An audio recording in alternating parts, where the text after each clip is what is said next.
Il y a des immigrants qui vivent ici, qui travaillent ici depuis des années, puis là, en ce moment, ils craignent le pire parce que c'est la fin du programme de l'expérience québécoise. Et je voulais vous faire entendre des témoignages que j'ai reçus. Je vis et je travaille au Québec depuis 3 ans maintenant, puis j'ai vraiment construit ma vie ici. Puis avec la fermeture du PEC, c'est un changement qui est vraiment brutal. Nous sommes venus travailler ici depuis 1 an, 2 ans, 3 ans, parce que nous avons été attirés par le gouvernement du Québec. On nous a appelés parce qu'il y avait un manque cruel de main-d'œuvre.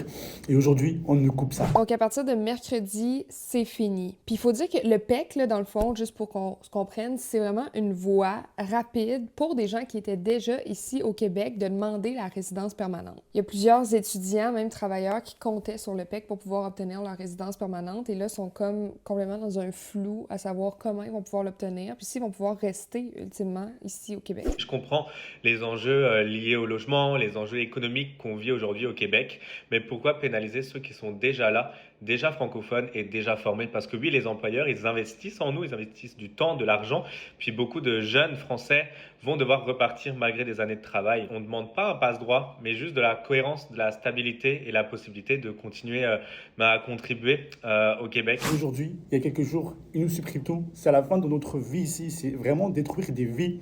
C'est ça qui est horrible. Il faut dire que cette annonce-là suit une vague. La CAQ veut faire baisser les seuils d'immigration, les faire passer de 60 000 à 45 000. Moi, ce que je voulais comprendre, c'est pourquoi toutes ces mesures-là maintenant. Et vous me connaissez, j'ai texté le gouvernement. Je vous lis un passage. On dit, à travers les années, le système d'immigration permanente au Québec s'est progressivement complexifié. Puis l'année dernière, nous n'avions pas moins de 8 voies pour l'immigration permanente économique. Alors, pour résumer, visiblement, c'est trop. Donc, la CAQ veut centraliser ça dans un seul programme qui s'appelle le PSTQ. Selon le ministère, et là on ressort le texto, ça va donner plus de flexibilité pour aller chercher les candidatures idéales pour le Québec. Autrement dit, on s'entend, ça donne plus de contrôle au gouvernement pour sélectionner qui on accepte au Québec puis qui on renvoie. Regardons les critères d'admission ensemble pour les aspirants à l'immigration. Donc, la scolarité, leur secteur d'activité, leur expérience professionnelle, leur situation géographique, puis leur connaissance du français. Donc, le PSTQ, ça va maintenant devenir la seule et unique voie pour obtenir la résidence permanente au Québec. Mais pour ceux qui avaient déjà déposé une demande au PEC, ben on dit que les demandes qui ont déjà été reçues vont être traitées,